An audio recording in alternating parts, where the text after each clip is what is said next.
In Rio Plus 20, we tried so much, but we got so little at the end, because other things we consider more important for us, the ones who will make the decisions. So I think on generations, in all its diversity of issues we've been talking and listening today, we need to be, yesterday I was mentioning, relating on one hand how Nelson Mandela looked at the attitude toward things, and remember this Rimbaud poet that he said that you always have to have a burning patience.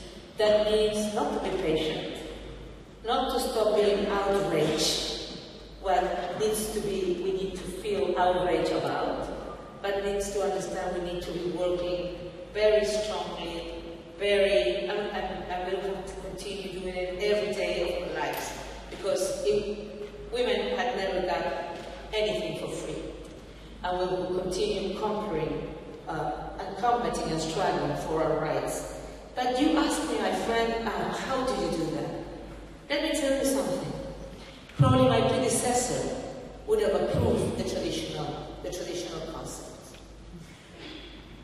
I come from a traditional family, but I have been for so many years the head of the family. So for me, it's obvious, it has been obvious that you can never speak about one single type of families. In my country, there are many kinds of families. Men and women, monoparental, men or women, single, same-sex families, etc. So how you make that reality is taken as an important thing by the one who makes decisions. I cannot give you the answer. I just think we need to speak out loud about the things. People need to continue organizing, and I'm completely convinced of what somebody just said. Women's organizations, NGOs, social studies, civil society need support. Because government has some role to do. And sometimes, because of different reasons, political maybe, cultural sometimes, or economic, they can go further. So we need the civil society to also, from bottoms up, push the government so they can move the line, if I may say. But we really need you. We really need you, because sometimes you will have a president or prime minister in those cases that is willing to do, because it's in its bones, it's in its reality, I really believe it. But some others need to be pushed, need to be incentivized, if you might say. So please continue doing what you've been doing, because I know that the world needs you, and the women of the world needs you in all our diversity. Men also, and of course, what you said, engage men is essential. One of my frustrations as UN Women and Civil Director, that I went over the world and there were only women first, when we talk about it, and second, only women that were convinced about the things. And that happens to me now when I'm president of the Republic and I go to a place where everybody loves me, and I said, I don't want this kind of act where everybody there thinks the same as me, because what I want to convince people who don't think like me, that we need to do a fiscal reform, or we need to do an educational reform. So don't make me think that we're all the same. Let's go to the people who think differently, who don't agree on what I'm saying. So, and I think that's a job we need all to do together. But so, just one last thing about violence against women.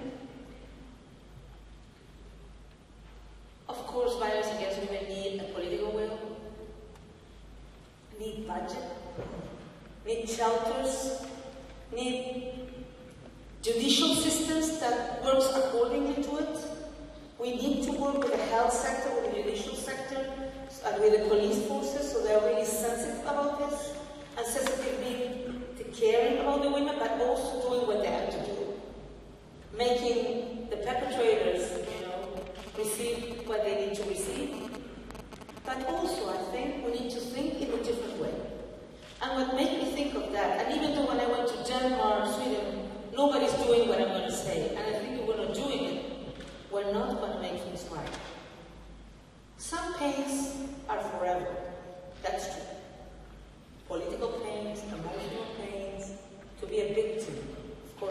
that isn't there.